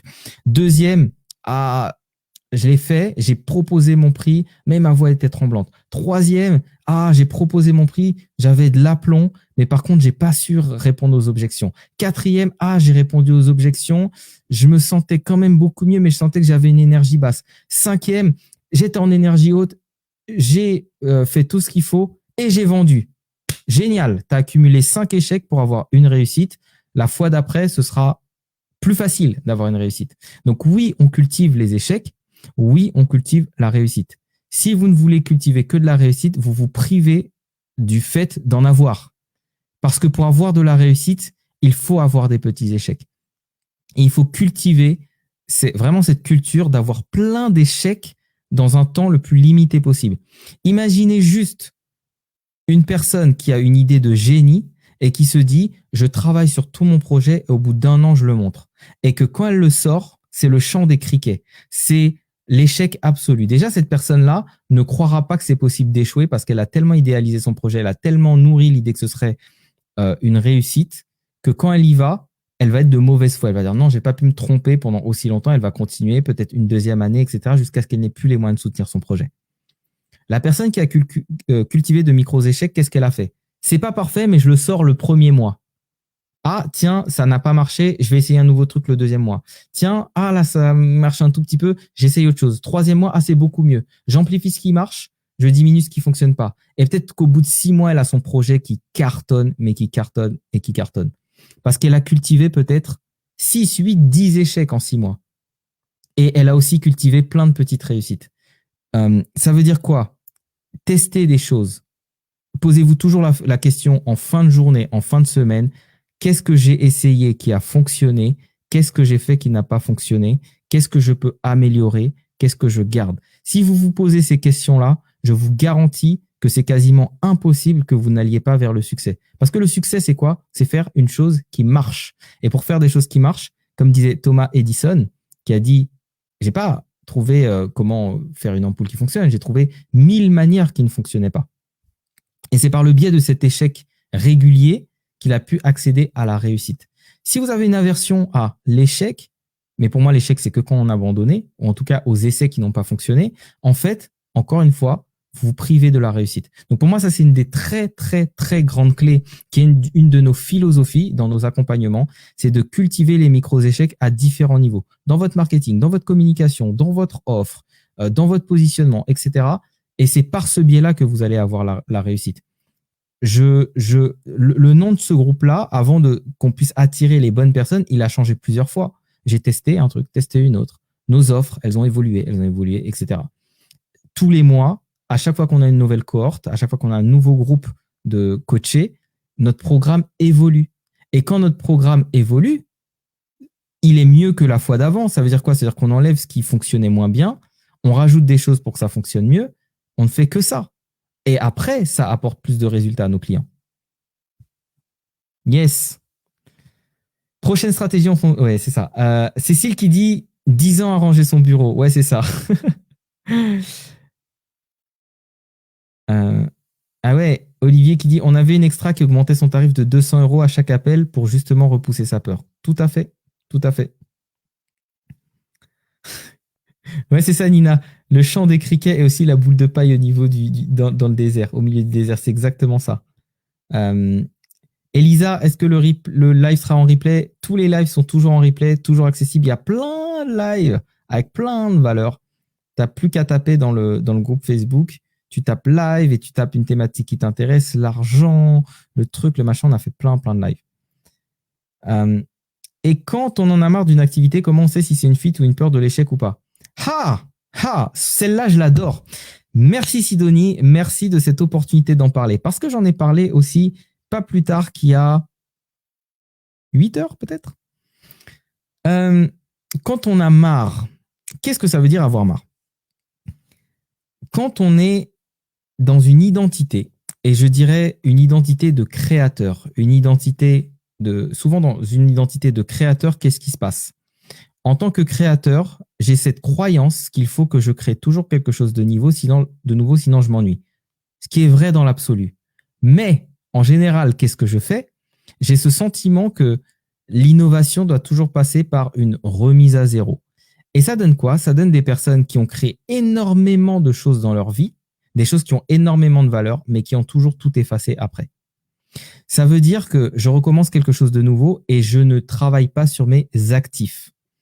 Impossible de s'enrichir sans actifs. Les actifs, c'est pas que des choses que vous achetez, c'est aussi des choses que vous produisez. Un entrepreneur qui crée du contenu tout le temps, tous les jours, tous les 2 jours, tous les 3 jours, peu importe, et qui n'exploite pas ce contenu, c'est un entrepreneur qui n'a pas compris ce que c'était qu'un actif. Je peux vous donner un exemple très, très concret. J'ai fait un post hier. C'est un post que j'ai repris, que j'ai dû reposter 2 fois déjà. Mais 2 fois en quoi? En 3 ou 4 ans. Donc, ça veut dire que les personnes qui le lisent maintenant ne l'ont pas lu il y a 2 ans et ne l'ont pas lu il y a 3 ans. Qu'est-ce que je fais? Je me sers des actifs que j'ai créés. Ça veut dire que avoir l'attention d'une personne, c'est quelque chose qui n'est pas évident. Si j'ai créé un actif qui permet d'avoir l'attention des personnes et qu'il a fonctionné parce que je suis mes posts, que je sais quels posts ont créé de l'engagement, je peux me servir de cet actif pour créer de nouveau de l'attention. C'est valable pour le marketing. Si j'ai fait des posts, je peux aussi les utiliser dans mes emails. Donc, qu'est-ce que je fais? Je réutilise mes actifs. Si j'ai créé une entreprise où j'ai une idée et que cette idée a permis de générer de l'argent, quelque part, comment est-ce que je m'assure d'utiliser cet actif? Il y a plein de manières de faire. Il y a des gens qui revendent leur boîte, il y a des gens qui commencent à déléguer, il y a des personnes qui vont transformer un peu leur activité pour que ça prenne moins de temps, mais que ça puisse quand même continuer à générer de l'argent. En fait, ce qu'il faut comprendre, c'est que ce que vous avez fait est un réel actif. Tout ce que vous avez produit est un réel actif. Il y a de très rares cas où on ne peut pas le faire fructifier, mais je dirais même un photographe qui a pris une photo. Mais en fait, cette photo, il pourrait même la louer. Il peut la louer dans des hôtels en disant voilà, je vous loue la photo, c'est 50 € par mois. La photo, elle est là, tant que vous l'utilisez, voilà. Le jour où ils n'en veulent plus et ils demandent de changer, super, je vous amène une autre photo, vous payez 50 € par mois. Cette photo-là, je l'emmène dans un autre hôtel. Et donc, en tant que photographe, j'ai pris ma photo, mais je vais me servir de cet actif. Un photographe qui prend une photo une fois, est-ce qu'il n'aurait pas intérêt à dupliquer cette photo? Bien sûr, vous me dites c'est évident pour un photographe, mais à quel point votre activité devient aussi un actif? Les actifs que vous allez rendre productifs, c'est comme ça que vous allez pouvoir générer plus d'argent. et ensuite vous en servir réellement comme un actif et pas comme un passif avant de vous en servir comme un actif. Donc, lisez les livres de Robert Kiyosaki, vous allez mieux comprendre. Mais la question d'actif et passif, c'est est-ce que ça vous rapporte ou est-ce que ça vous coûte de l'argent? Point. De l'argent ou du temps d'ailleurs. Quand vous créez quelque chose pour la première fois, ça vous a coûté. Ensuite, ça vous rapporte. Quand vous accompagnez des gens, en fait, ce n'est qu'un, je dirais, passif, mais qui se repose sur un actif qui est votre expérience. Donc, vous le comprenez dans ce sens-là. Mais souvent, si vous n'accompagnez toujours qu'une personne à la fois et vous refaites toujours la même chose, vous utilisez votre actif que dans une certaine mesure. Utiliser cet actif encore mieux, c'est ce qu'on fait dans le programme des leaders extraordinaires, c'est de se dire, OK, et c'est ce qu'on fait dans le programme des leaders extraordinaires qu'on démarre le 13 là, c'est que tout ce que vous avez déjà construit, pour passer au niveau supérieur, on va s'en servir comme actif. On va se servir de l'actif relationnel que vous avez pour créer une communauté. On va se servir de l'actif que vous avez fait en accompagnant une personne pour transformer ça en un programme phare où vous pouvez accueillir plus de personnes. On va se servir des actifs de ce que vous avez identifié dans votre clientèle, etc., pour pouvoir en faire des supports de communication. Donc, on va commencer à créer une logique de richesse et d'enrichissement. Mais d'enrichissement et d'impact aussi. Vous ne vous enrichissez pas juste comme ça, sans rien, en créant aussi plus d'impact, en accompagnant plus de personnes. Une personne qui ne crée pas d'actifs ou d'enrichissement autour de ses actifs et ne pourra jamais créer de surplus. Quelqu'un qui ne crée pas de surplus ne peut pas s'enrichir. Donc, ça veut dire qu'il n'y a pas de richesse sans avoir une forme d'actif. C'est facile à comprendre pour l'immobilier, parce que de l'immobilier, vous l'achetez une fois, et puis après, une fois qu'il est acheté, bah, si c'est vous qui habitez dedans, c'est encore une dépense, donc c'est un passif. Mais si vous le mettez en location, vous voyez que c'est un actif parce que ça commence à produire de l'argent. Bah, en fait, votre création peut être aussi à ce niveau-là. Et c'est souvent l'esprit du créateur. Moi, je l'ai eu. J'ai un profil plutôt visionnaire, créatif. Donc moi, mon habitude, c'était quoi? C'est je crée quelque chose. Quand j'en ai marre, je crée quelque chose de nouveau et je fais quasiment table rase. Quand j'en ai marre, je crée encore quelque chose de nouveau et je fais table rase. Depuis quelques années, depuis 4 ans à peu près, je pense différemment. Je pense vraiment parce que je me suis documenté, renseigné, éduqué sur la notion de l'enrichissement. Et la question de l'enrichissement, elle passe par la création d'actifs. Et vos actifs, c'est aussi des personnes qui font énormément de vidéos. Avoir une chaîne YouTube, c'est un actif, par exemple. Ça veut dire que toutes les vidéos, vous les mettez sur YouTube, OK. Et progressivement, quand ces vidéos vont avoir de la visibilité, même si c'est une personne qui vient là, une autre, puis une autre, puis une autre, puis une autre, à chaque personne qui va venir, ben en fait, vous êtes en train d'étoffer, vous êtes en train de grandir, vous êtes en train de développer. Et donc, vous construisez sur quelque chose existant. Mais la personne qui fait des vidéos jetables, qui fait que des stories toute sa vie, en fait, elle ne crée que du jetable. Donc, pensez aussi dans ces termes-là. Qu'est-ce que je crée? Une fois que j'ai créé et que j'ai dépassé ma création, encore une fois, c'est la tare et le cadeau des créateurs, c'est de toujours dépasser leur création. C'est-à-dire que vous allez être plus grand, plus ambitieux, plus grande, plus puissante que votre création d'il y a 3 mois, d'il y a 6 mois, d'il y a 1 an, d'il y a 10 ans. Et beaucoup d'entre nous n'avons pas envie de rester enfermés dans ces schémas. Comprenez, et je vais le dire une dernière fois, mais comprenez que ce que vous avez créé, il y a toujours moyen de manière… Après, dans certains cas, il faut être un peu plus ingénieux que d'autres cas, mais il y a toujours moyen de transformer ça en actif. Et sans cette logique-là, vous n'aurez jamais, jamais, jamais d'enrichissement et vous allez toujours jeter à la poubelle ce que vous avez fait. Voilà, si ça donne plus de perspective. Alors, Nina, tu dis, moi j'ai l'impression que dès que j'ai créé quelque chose, je le sors, je suis déjà quelqu'un d'autre, envie de proposer quelque chose d'autre, une étape de plus en avant. Il y a plusieurs raisons à ça. Soit tu crées des choses qui ne sont pas alignées à ton être et qui sont alignées à ton identité. Tant que tu crées des choses… Moi, c'est vrai que j'ai créé beaucoup de choses alignées à mon identité. C'est pour ça que je les ai effacées. Quand je crée quelque chose qui est aligné à mon être, c'est quelque chose qui aura toujours de l'importance et donc toujours une forme d'impact. Une transformation constante, ouais. Alors, ça aussi, Nina… Encore une fois, c'est une croyance qui peut se transformer soit en une croyance qui sera porteuse, soit une croyance qui va te limiter.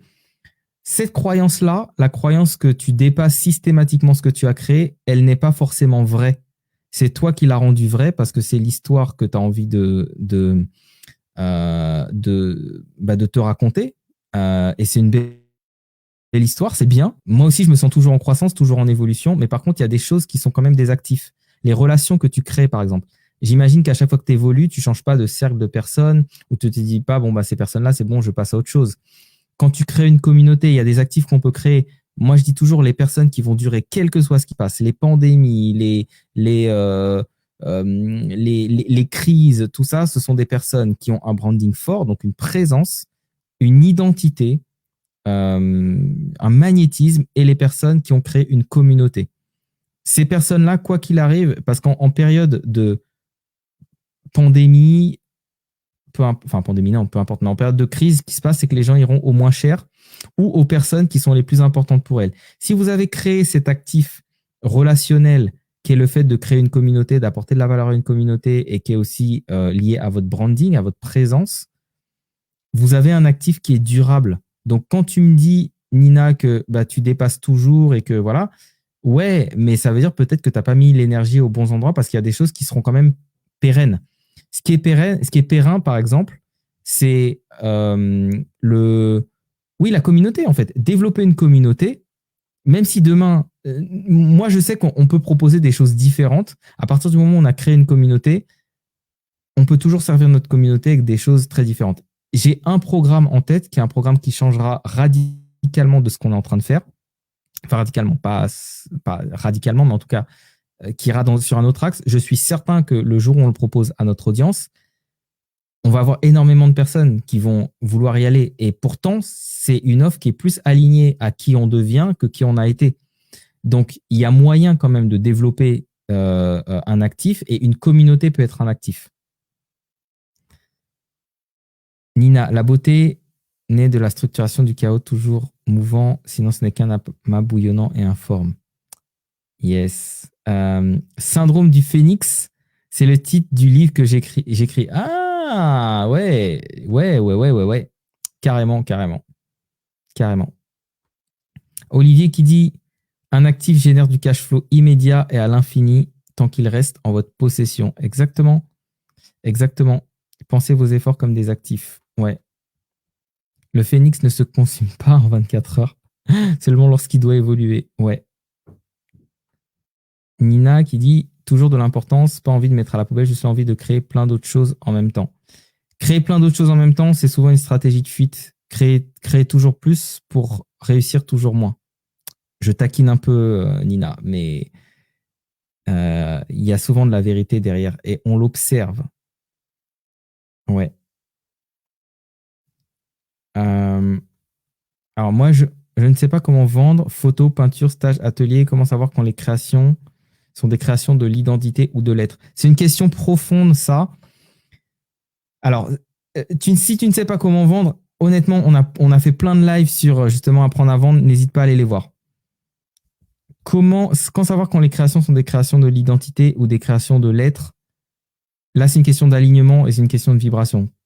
Est-ce que ça fait vibrer plutôt la personne que tu es ou est-ce que ça fait vibrer l'être derrière? Et là, je te dirais, tu dois le sentir. C'est dans tes tripes, c'est avec ton cœur. Est-ce que tu crées avec ton cœur? Est-ce que tu crées avec ta tête? Est-ce que tu crées avec tes envies? Est-ce que tu crées avec de l'amour, avec de la joie? L'amour, la joie, pour moi, c'est vraiment le langage de l'âme, le langage de l'être. Sinon, le mental, il a plein d'autres manières de faire. On investit sur nous à court, moyen et long terme. Exactement, tout le temps. Yes! Ok, voilà pour ce live. J'espère que vous avez aimé ce live. Maintenant, on passe comme d'habitude au moment des pépites. Au moment des pépites, quelles sont les pépites que vous avez retenues de ce live? Qu'est-ce qui fait que voilà, vous avez envie de repartir de ce live avec des clés, avec des choses à implémenter, avec une nouvelle philosophie, une nouvelle manière de voir les choses, avec une prise de conscience? Quelles sont vos pépites de ce soir? Qu'est-ce que vous avez retenu, que vous avez envie peut-être de transmettre, de léguer à vos enfants, de léguer à vos petits-enfants et à vos arrière-petits-enfants, de mettre sur un papier et donner à votre voisin parce que vous l'aimez. Et même si vous ne l'aimez pas, vous lui souhaitez quand même du bien. Quelles sont les pépites que vous retenez ce soir? Qu'est-ce qui vous fait avancer? Qu'est-ce qui fait que votre temps que vous avez investi ce soir, comme des investisseurs, 1h26 et 5, 6, 7 secondes, qu'est-ce qui fait que cet investissement que vous avez fait ce soir vaut la peine. Encore une fois, j'apporte des choses. Si vous les observez, vous pouvez dire que ce sont des pierres ou vous pouvez dire que ce sont des diamants. Si vous dites que ce sont des diamants, il n'y a que vous qui avez cette capacité avec votre regard d'extraire les diamants parmi les pierres. C'est votre capacité à extraire les pépites. Il y a lire et lire. Sachez que quand je lis un livre, je prends énormément de temps. Pourquoi? Je lis, j'écris. Avant, j'avais cette peur d'écrire sur les livres en disant ouais, mais un livre, c'est un objet sacré. Maintenant, je prends mon feutre, j'écris, je surligne, je note, je pense, je prends un carnet, je renote, j'encre, je me dis comment je peux appliquer à ça pour moi. Je relis, je reviens en arrière, je fais une mind map, je transforme ça en quelque chose d'actionnable, d'applicable. Je me dis tiens, j'ai envie de transmettre ça à nos clients. Je le transforme en masterclass. Vous voyez encore cette logique d'actif. Mon temps de lecture peut être un temps perdu ou peut être un temps productif. C'est un temps qui va servir après à créer de la richesse dans l'entreprise, de la richesse dans les entreprises de nos clients. J'ai fait quelque chose et j'en ai parlé à un client en coaching pendant que les autres observaient. Deux de ces clients, donc du coup là ils sont 3 à avoir appliqué et ça leur a donné une clarté sur leur business. C'est génial. Un actif, quelque chose qui m'a coûté du temps, de la réflexion, que je transforme en actif, que je transmets et d'autres personnes sont en capacité aussi d'engendrer plus de richesse mentale, financière avec. Vous voyez comment ça peut être vertueux comme modèle quand on comprend ce fonctionnement des actifs. Pour moi, ma compréhension de la richesse, elle dépasse juste la richesse matérielle et financière. J'ai vraiment compris comment fonctionne l'enrichissement. Et cet enrichissement, c'est profondément cette notion d'actif. Et vous savez que moi, je fonctionne vraiment avec les fondamentaux. Je ne suis pas juste quelqu'un qui va apprendre une leçon et qui va vous la répéter, mais c'est de comprendre les schémas, comprendre les systèmes. Et quand vous comprenez ces fondations de ce qu'est un actif, vous pouvez voir toute votre vie comme un actif. Sinon, vous allez voir des choses comme de la perte de temps. Parfois, il y a un actif. Prendre le temps dans une journée où vous êtes busy pour aller marcher dans la nature et ne rien faire, vous êtes en train de renforcer un actif. Le meilleur actif que vous avez, c'est vous et votre corps. Quand vous vous dites « ouais, mais j'ai pas le temps, j'ai trop de choses à faire, j'ai pas le temps de prendre du temps pour moi », on a des personnes qui peuvent nous dire aussi en coaching, en fait, ça fait des années que je n'ai pas vraiment pris du temps pour moi. Moi, à chaque fois, je me dis « waouh, c'est énorme ». Mais parce que ces personnes-là ne se voient pas nécessairement comme un actif. Impossible d'avoir de l'estime de vous si vous n'estimez pas que vous êtes le meilleur actif pour vous-même. Déjà, pour vous-même. Les pépites, yes. Alors, yes. Sarah, on fonce dans le tas et on fait strike. Oui. Pépite, j'ai peur, fais-le maintenant. J'ai peur, fais-le maintenant. Exactement, j'ai peur, fais-le maintenant. Si vous saviez le nombre de fois où je me suis dit ça, le nombre de fois où je l'ai fait, t'as pas peur, Can? Si, j'ai peur. Allez, j'y vais. C'est comme ça que je fonctionne. Me rapprocher de mes peurs les fait diminuer. Se mettre en mouvement. Yes.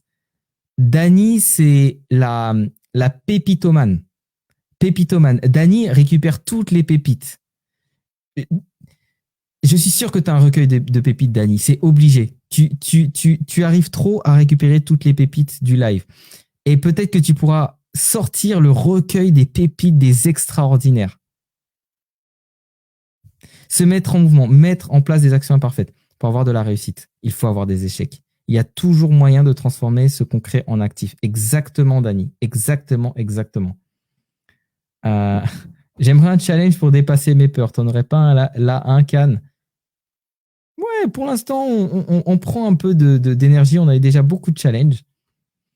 Pépite, on peut se raconter une autre histoire, carrément. Et c'est tellement génial de se raconter de nouvelles histoires. D'ailleurs, c'est ça qui est intéressant. Notre cerveau est conditionné pour les histoires. C'est pour ça que si vous savez raconter des histoires, vous saurez captiver les personnes. La narration. Et quand vous avez compris ça, vous pouvez vous dire, OK, en fait, je peux aussi me raconter de nouvelles histoires. Très souvent, en coaching, il va y avoir des clés qui se débloquent en se racontant une nouvelle histoire. Tu sais, une personne se dit « Ah oui, non mais moi, je peux pas, truc ». Et quand progressivement, on arrive à se raconter une nouvelle histoire. Le problème de la personne n'a pas changé, mais sa perspective et l'histoire qu'elle se raconte autour a tellement changé qu'en fait, le problème n'est plus un problème. Euh, Pépite du jour, je ne suis pas un lotus, non, c'est plus ça, ouais, c'est ça. Je ne suis pas mes peurs et je peux recréer une nouvelle histoire. Exactement. Ne vous identifiez pas à vos peurs. Les cliniques, yes. Pépite, ne pas laisser le temps à la peur d'agir, yes. Célèbre égale aborder des sujets importants peuvent aider les autres. Exactement. Avoir de l'influence. Sidonie, merveilleux là. Merci Sidonie et ravi, honoré de ta présence. Quand on se rapproche de la peur, l'ombre de cette peur devient plus petite que soi. Quand la peur arrive à agir vite, vite, vite, vite, vite. Oui, il y a une femme qui a écrit un livre. Je sais pas où il est quelque part par là. Ouais, je vais le trouver.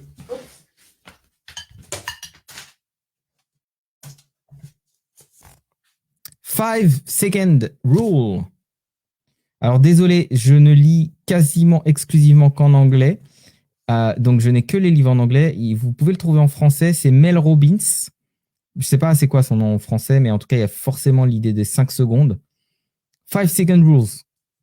Je vous fais le résumé de 230 pages. Quand vous avez besoin de prendre une décision, comptez jusqu'à 5 maximum et prenez-la. Ne laissez pas le temps à votre cerveau de se mettre en travers de vos idées. Voilà, je vous ai fait le résumé du livre en 5 secondes. Sidonie, tu dis, j'intègre la contemplation à mon accompagnement, c'est essentiel pour créer. Ouais, carrément, carrément, carrément. Je ne connaîtrai pas la peur. Ah, ça, c'est la citation. On a tous nos citations fétiches. Ça, c'est celle d'Olivier, issue de Dune. Je ne connaîtrai pas la peur. La peur est la petite mort de l'esprit. Je laisserai la peur passer en moi, à travers moi. Et lorsqu'elle sera passée, il ne restera rien, rien que moi. Ça, c'est très puissant. Yes. J'espère qu'ils la mettront dans le nouveau Dune, qui a l'air magnifique. Différence entre la peur de l'échec et peur de la réussite. Yes. L'échec est un muscle à travailler. Yes. Et tu dis cette phrase, et en même temps, cette phrase te fait peur. C'est normal que ça fasse peur parce qu'on a une histoire qu'on se raconte autour de la peur et c'est très culturel, c'est très c'est très culturel en fait, c'est très culturel. Tellement peur d'échouer et d'ailleurs, c'est tellement ancré que même chez les entrepreneurs en France, on a tellement peur de l'échec que typiquement quand vous êtes un entrepreneur qui a échoué, les banques ne vous soutiendront plus. Que quand vous avez eu une difficulté, moi, ça m'est arrivé auprès d'une banque, donc voilà, je veux faire des opérations et tout. Et puis à un moment, sur un truc, ils me disent non. Je dis, ah bon, mais pourquoi? Oui, parce que en 2013, vous aviez eu ça, machin. Enfin, j'ai frôlé l'interdit bancaire et tout. Je dit, en 2013, ouais, mais regardez en fait ce qui s'est passé entre-temps et les revenus et tout. Et en fait, ils disent, mais aux États-Unis, au contraire, c'est on t'accueille à bras ouverts. C'est t'as déjà échoué une fois, deux fois. Viens, maintenant, tu as plus de chances de réussir. Donc, on a tellement cette culture. Et d'ailleurs, c'est même plus grave que ça. Parce qu'en France, de mauvaises erreurs de gérance dans une entreprise peuvent carrément emmener l'entrepreneur à ne plus avoir le droit de gérer une entreprise. C'est un truc de malade. Donc, c'est puni. L'échec est puni en France. Et dans plein d'autres endroits, il est encouragé. Donc, c'est normal qu'on ait ce rapport à l'échec, effectivement. Yes. J'accepte enfin de prendre du temps pour moi et now, je sais que c'est un actif. Oui, tu es ton meilleur actif. Nina, pourquoi tu préfères lire en anglais? Alors, c'est pas juste que je préfère lire en anglais, c'est que je lis beaucoup de livres que je lis dans leur... En fait, je préfère lire dans la langue dans laquelle le livre a été pensé parce qu'il y a de très, très, très mauvaises traductions et que je suis bilingue et que je pense souvent en anglais. Pourquoi? J'en sais rien. Mais en tout cas, très souvent, parfois, c'est plus facile pour moi de penser en anglais. Donc voilà. Voilà. Yes. OK.